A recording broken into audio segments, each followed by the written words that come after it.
the beginning of time, it's always us taking control of our favorite Dragon Ball characters and fighting with them.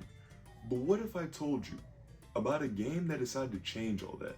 A game where you can make your own Dragon Ball character.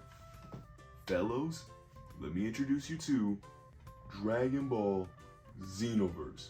Now, the way I found such a game is a little bit more personal. After beating Battle of Z from front to back, I heard of some news of a new game from other sources online called Dragon Ball Xenoverse, and I was really excited to get it. So I saved up a whole bunch of money, and in February of 2016, I went to my local GameStop at the time and bought the game.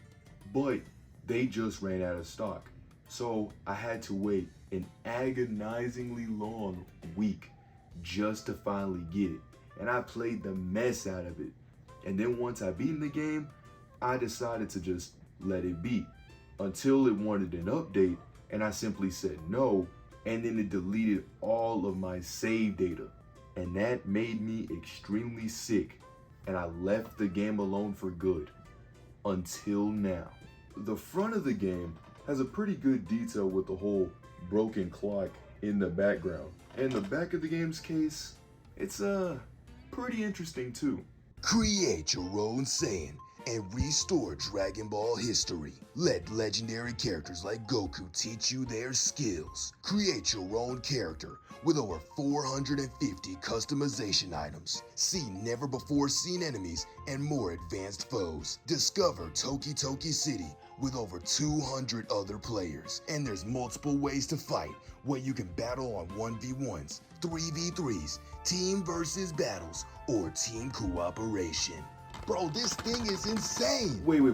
So you're telling me I can make my own DBZ character and play with my friends so we can restore time whenever we want to with over these amount of items and customization?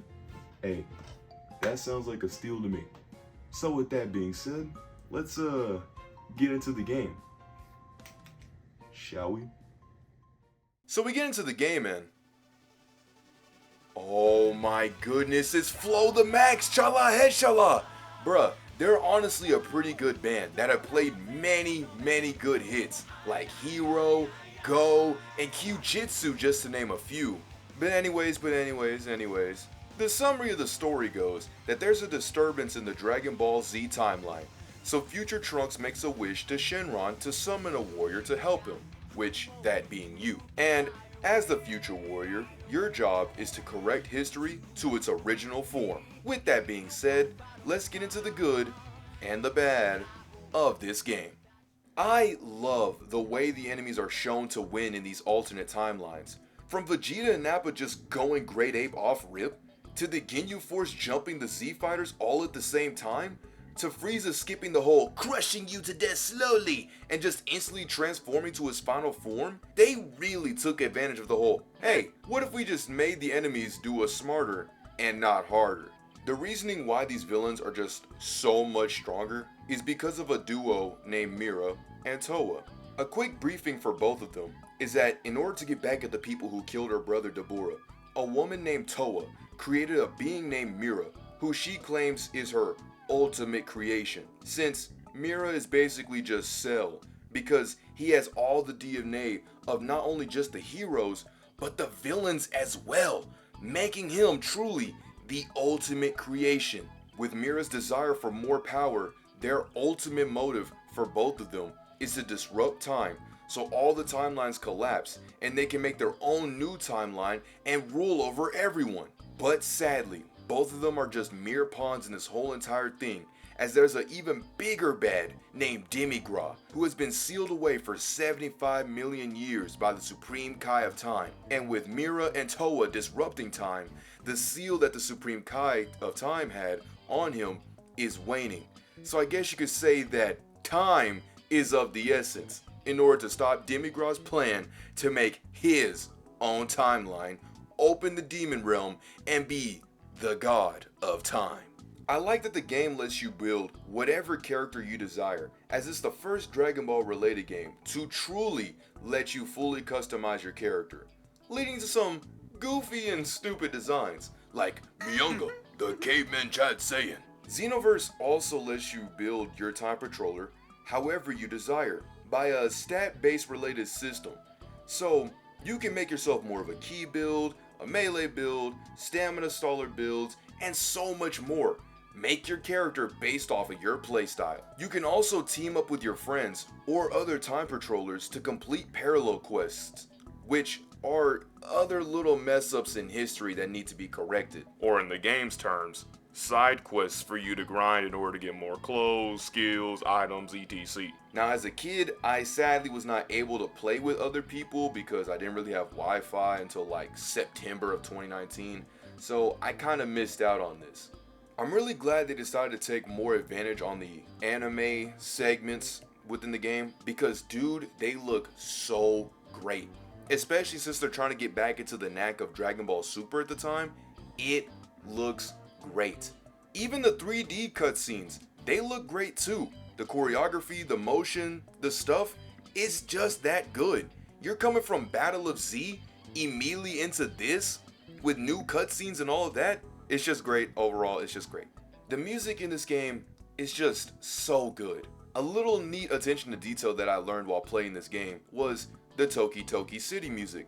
Now, said music, despite it being one big loop, decided to do something so simple yet unique. And what I'm referring to is that depending on what locations you go to, the music will give and take away different instrumentals. Like, if you go to the shops, they each play a different instrument. Just take a listen.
And it didn't even stop there. When you go to the Time Nest, or the Supreme Kai of Time's history area where you can do the main story quests, it also plays a different tune.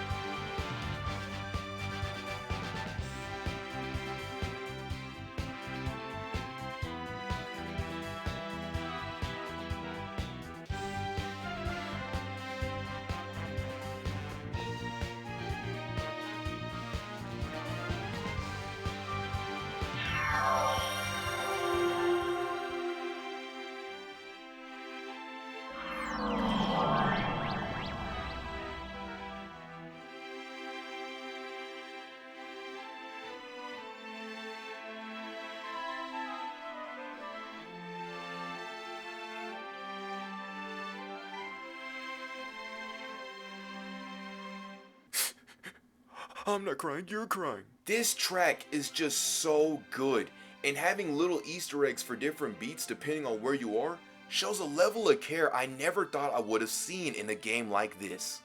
There's also some honorable mentions on tracks I also like too, such as Character Creation, Toki Toki City, Time Nest, Time Vault, and lastly, the Time Rift.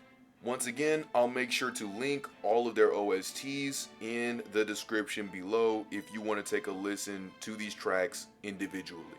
Yeesh man, talk about some innovation! From being able to make your own character, to training under masters and learning their moves, to then saving the original Dragon Ball Z timeline with your online friends along the way, complemented with the soundtrack and having whole multiverses in the palm of your hand, Dragon Ball Xenoverse was really stepping up their game after the 2-year gap from Battle of Z. It is immaculate and great to see. However, though it's done some really nifty things, after replaying the game again, there's quite a bit of this game that kind of annoyed me and outright irritated me. So let's get into that. My starting issue with this game is that the story is a little flat and a bit confusing. Not the likes of Shiness the Lightning Kingdom confusing, but a little puzzling nonetheless. To explain a little further, we're dealing with a dangerous duo, with one of them being able to go into time and empower any person they want to by controlling them with her mind. Then once they're done with the subject in question, all the energy that was generated by that person gets absorbed into Mira, and by doing this, he gains more power and their DNA, making this dude's power unlimited. But we only get like, 3 fights with him, with the final fight being his demise, as it was supposed to be a beam clash, but the patroller did a smarter not harder, so he didn't shoot the beam when Mira shot his beam, and so it passed behind him, and then he fires his own beam at Mira for the final blow, with that being the end of Mira, and Towa flees, and that's pretty much the end of them. Which is a shame because I feel like they could have done so much more. They had so much more potential within the story outside of just being fodder for the bigger bad Demigra, because in the beginning, they felt menacing, since the duo would only show up in like scenes sparingly. So when they were actually there, it made them more intimidating, more scarier since they were showing up very sparingly. Let's talk about Demigra's plan. Demigra's plan is so convenient since it heavily relied on Towa's bent determination to get her revenge.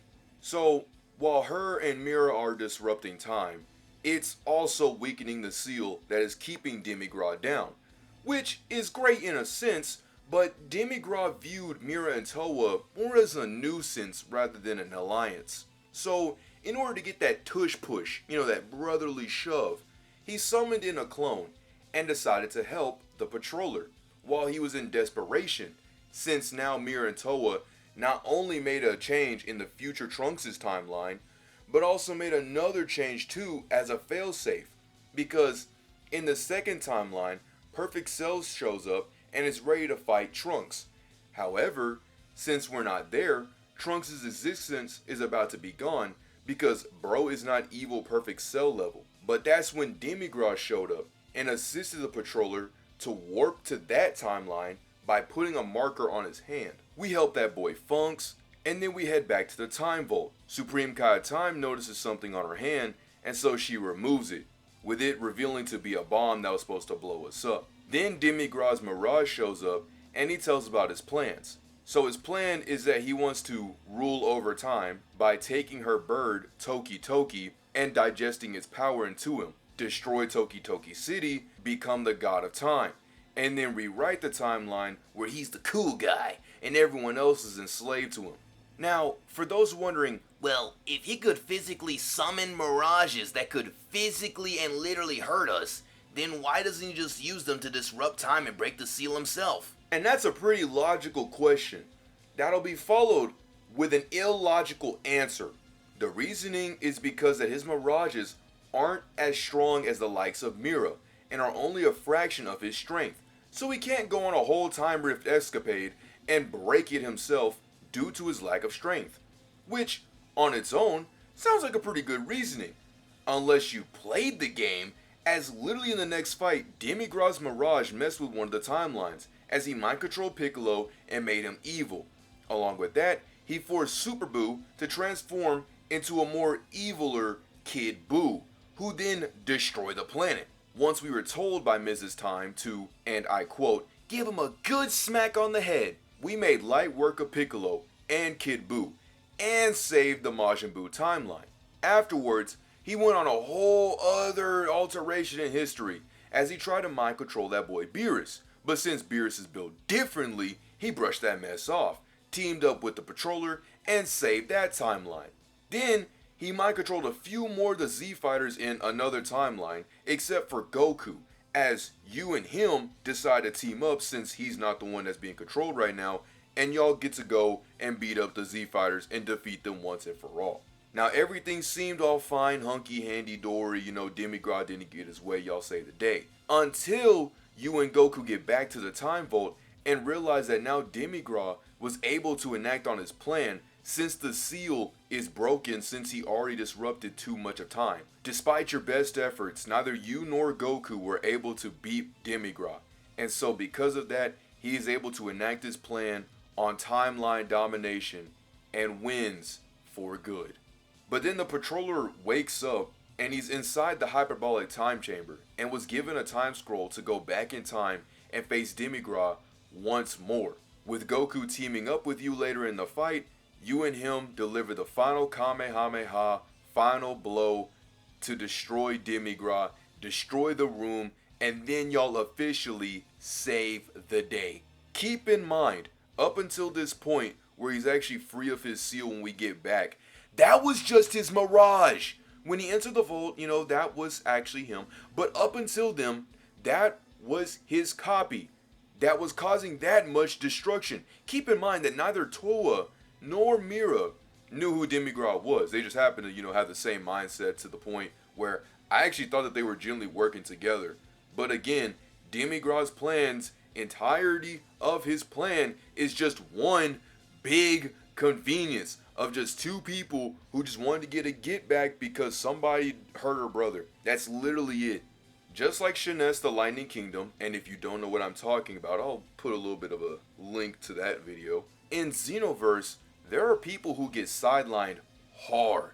Some easy examples are Trunks and the Supreme Kai of literal time. The person who has a full encyclopedia of whatever time period is going on, or in any given instance. These two in particular made me really annoyed because of how they were handled. Let's start with the drink. That boy Funks, my guy Trunks. First off, bro's a chump, as he was supposedly on par with the patroller, but instead just sits on the sidelines and only fights in like one battle during our whole entire main story campaign of timeline shenanigans, when it would have been more beneficial for him to, fight with us as well. And while yes, I know he's playing recon and giving you the basic level information of advice like, just beat the dude in front of you. This dude doesn't know how key fights go in the series, bruh. I mean, this dude literally says, oh no, Ginyu swapped bodies with Father.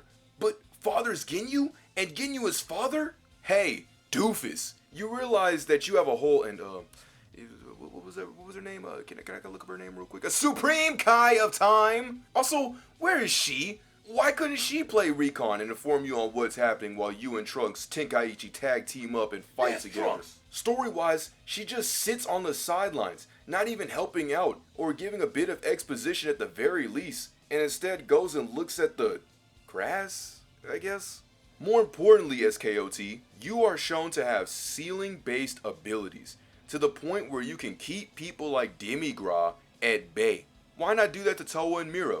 Me and Trunks, we sit there and we stall the fight while you play the stunning role. And if the dangerous duo shows themselves, then you stall Mira, easily get to Toa, SKOT uses her sealing ability, defeat Mira, me and Trunks, since I'm certain that he can't time travel without Toa, and boom, he's defeated. But this isn't Dragon Ball logical verse. So this is what we get. Unfairness in the team play with no coordination and leaving you to be the only person to fight in these battles. Xenoverse also has some plot holes. Despite Trunks being the one who summons you by using his apparently one and only wish, aside from the fact that in the Majin Buu saga both the Earth and the Namekian Dragon Balls are able to grant 3 wishes, giving this dude technically 6 wishes. Apparently Shenron is able to make a character who, in his base form, is able to take down a whole Demon King and challenge Beerus. And that doesn't just go for the Saiyans, that goes for all races. You are just that strong. So now my question is, why didn't Trunks ask for more power? Shenron's limit of power and or wishes is whoever created the Dragon Balls. And since Trunks is able to summon a whole character, a whole person who is more than capable of challenging a god in base, then it really shouldn't be out of the question to just ask for more power. Then once you use those 2 wishes, for your last wish, you should have used it to plant an endless abundance of Senzu beans. You know, a Senzu bean-esque tree. So that way, you and the patroller can get endless Zenkai boosts by fighting against each other and while going on missions. But again, this is not Dragon Ball Logical Verse, so in both the main series and Xenoverse, they just never do that. It's entirely possible, but they just never do that, which is tough in both situations, I guess. Another thing I need to mention is that there's a mission where Mira and Toa go back in time and defeat Trunks due to controlling 17, 18, and Cell. When Trunks sees this, he starts to fade, and this is a thing that really confused me, because wouldn't this be a grandfather paradox? And this is where time travel becomes dummy confusing, because since they needed to have Trunks have a conflict, despite him literally not doing anything this entire time. So now I say, if Trunks falls here, it shouldn't make the present Trunks disappear, because if that were the case, then Toki Toki City wouldn't be here, or us, and Demigra would have already had his way. And I know there's gonna be that one dude that's gonna go into the comments and be like, Oh, Swag, bro, you're reading way too deep into this, bruh. but listen here, bro. This is such a good concept, but they don't want to establish any rules. So we're left with a bit of a okay-ish story. And it shouldn't even be that way. And lastly, for the story point, I feel like they really could have played with more of the what ifs in this game. Since we're dealing with time travel and multiverses and all this stuff, not to mention that Toa can literally mind control people, the possibilities are endless. Like, what if Dr. Gero and all the androids were to show up and fight against the Z Fighters all together? Or Gohan becoming a Super Saiyan in the Saiyan Saga? But instead of, having these, good ideas or any of these different ideas, they just give us only but a little bit of a taste for the Saiyan and Frieza saga, as the Android saga skips immediately to the Cell games. So no, Mira and Toa didn't even bother to summon in the entire squad of androids, and instead just skips to Cell. And no, bruh, I don't care, alright? They literally have Dr. Gero and Android 19 costumes inside the game. These characters should be playable, should have a story, they should be here too. The combat feels not stiff, not loose, just awkward. Like, you have no control over your person. I mean, when even the NPCs can't even hit you when they're literally programmed with the combat script, you know you've kind of done something a little bit wrong.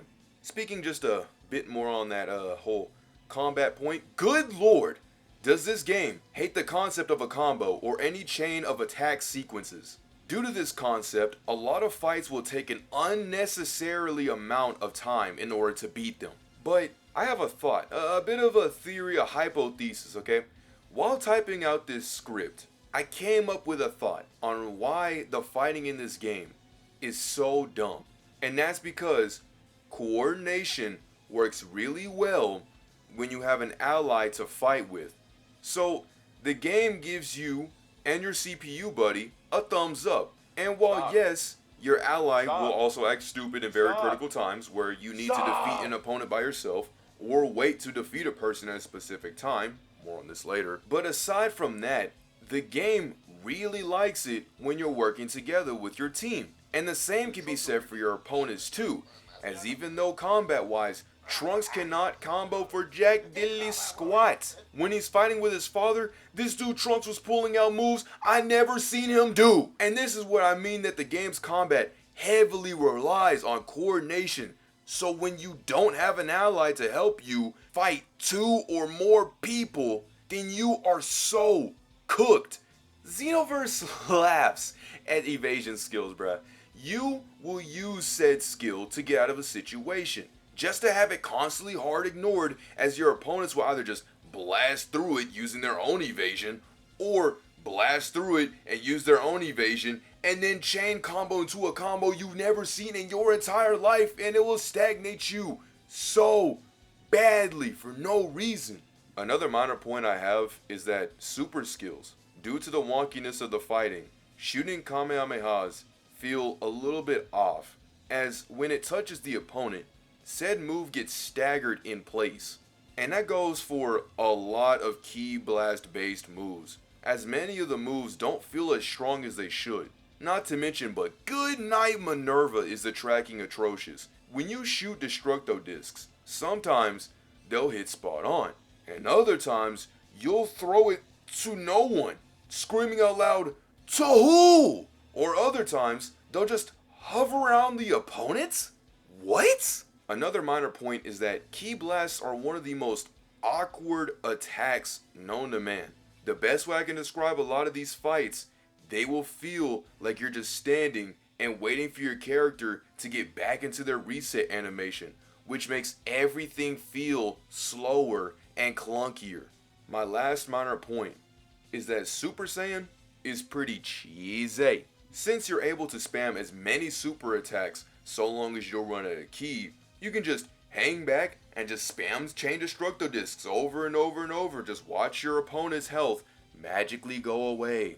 Not to mention, but while in this state, you have super armor. So if someone shoots blasts at you, if your stamina is really high, then it doesn't matter, as your character won't flinch to the attacks, giving you the ability to just keep on firing and keep on firing. And then at this point, if you're fighting with Beerus, against Demigra, then Super Saiyan 2, maximum charge, buy it in the shop, you literally cannot lose.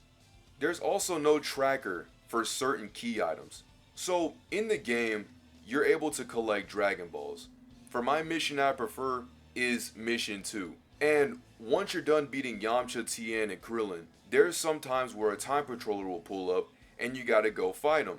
Once you beat him, there's a chance that it'll drop a key item, or in more unupdated versions of this game, it'll be a skill item. Once you collect all 7 Dragon Balls, you're able to summon for money, be able to get more levels, remake your character from scratch, and a little bit more that I won't spoil. But if there's one thing that the game will not tell you, is that if you have a full bag of Dragon Balls, you will not know. So every single time that you reset and retry and reset and retry to get that time patroller, because said time patroller doesn't always show up at the hyperbolic time chamber, you are constantly getting Dragon Balls. So for literally 2 hours straight, I thought I was having extremely bad odds on not getting Dragon Balls. But then I stopped and literally checked my bag, and you know what I saw in there? Dragon Balls. And I was like, bro, I just wish that the game would just let you know of this stuff, man. And lastly, for the gameplay, the infamous Parallel Quest 14. So to explain this quest and the dilemma that I had, is that there's only 2 ways of getting Super Saiyan. One of them is from beating the Android Saga, and the other is to do this quest. Wanting that form super badly, I decided to do this quest. And good lord, it's everything that I disliked about this game. Cut dialogue, bad combat, vague clear conditions, like geez, it's the whole caboodle. Now, let me tell you how the mission plays out. So, Frieza can't get into his final form, so you and your team help him out in battle by fighting Piccolo, Gohan, Vegeta, Krillin, and Goku.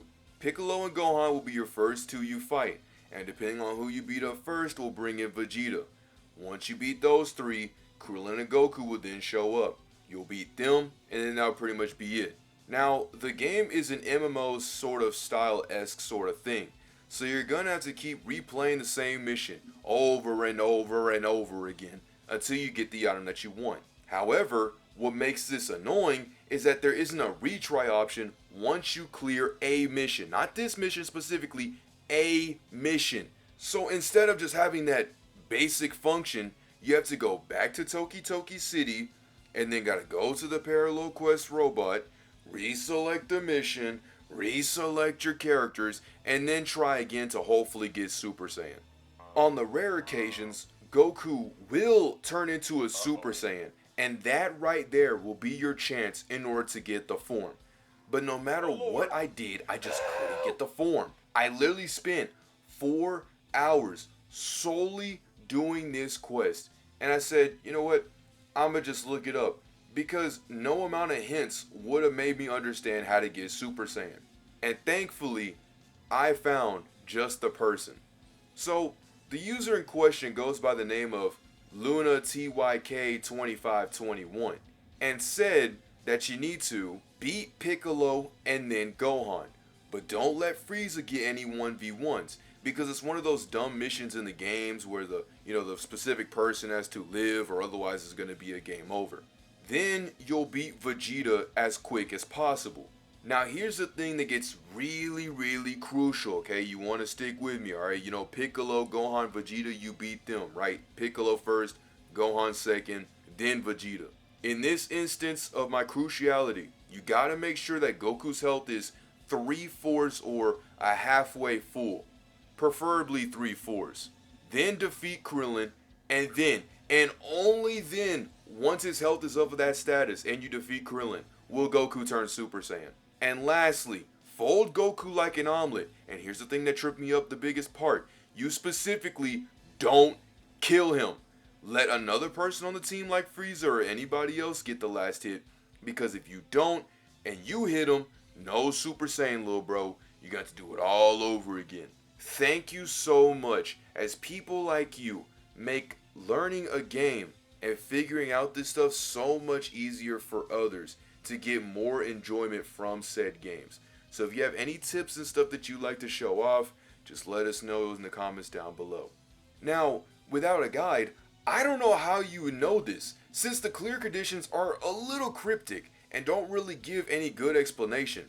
And because of this, there were so many different methods online that were wrong. There was a guide I literally followed that said that you had to defeat Piccolo, then Vegeta, then Gohan, right? Then Krillin, and then Goku, okay? But you had to make sure that your last attack was an ultimate attack. And guess what? I did that. I had a perfect ball game and a perfect run where I hit every single person with my ultimate attack for the last attack. And guess what? I also got a Z rank as well. And you know what I got? Nothing. I didn't even get like a Hercule badge. I didn't get an item capsule. I didn't get nothing. No Super Saiyan. So no, it's not as good or how well that you do in this game. It's just on a literal luck-based stat and chance. Holy mackerel. Z rank? How in the world did you get that strong from... That's stupid. No, I'm quitting this. I'm quitting this. I'm quitting this. I'm quitting this. I'm quitting this. I am quitting this. I am quitting this so bad. Structure-wise, when you load into certain missions, you'll be able to turn the camera. But I don't think that the game really wanted you to turn the camera, so it'll really lead to some spazzing out moments for no reason. And while the 3D like cinematic-esque cutscenes look really good, I can't really say that all too much for the in-game cutscenes, as they feel lifeless, stiff, and glitchy even. If there's one thing I can tell you with a straight face is that dialogue lines in this will get constantly cut abruptly, or not even coming close to what the text box is even saying, leaving everything to a bunch of ad-libbing. I have no time to play with scum like you. That's not at all that Vegeta said. That was not at all what that guy had said. But due to, because at this point he had died, now the Dragon Balls had, like, It's the died very out. first time I have been made such a fool of. Golly, I thought I used to splice my audio super bad.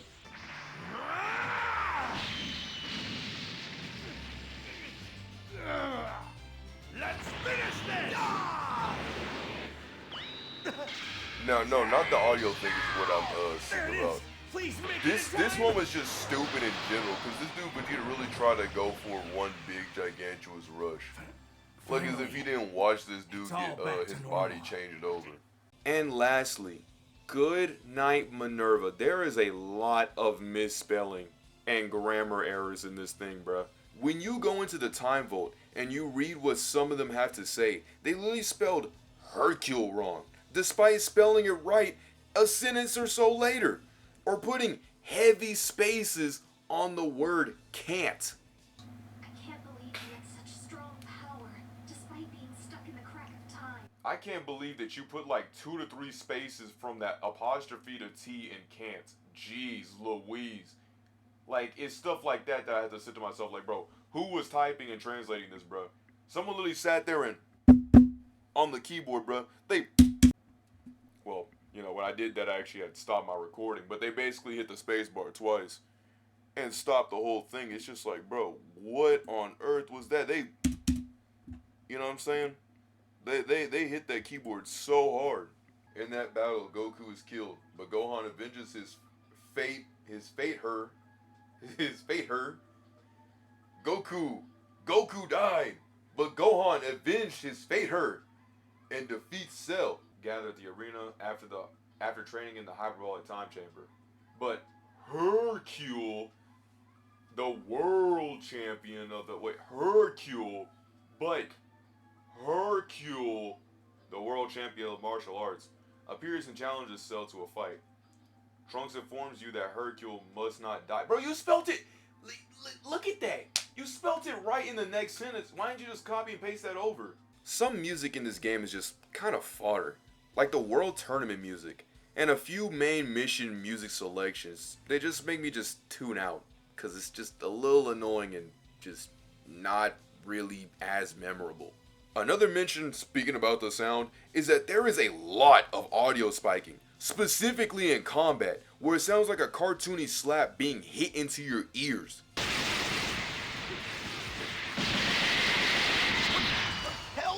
And lastly, to end this whole entire thing off is, funnily enough, because towards the end of the game, you can hear a lot of audio spiking in Demigra and Mira's mics. I don't know why Toei or whoever was over this game, I'm assuming Bandai, didn't bother to rehearse these people's lines since they're literally voice actors. But hey, I guess this is what we got. At long last, the hour of my ascension has arrived.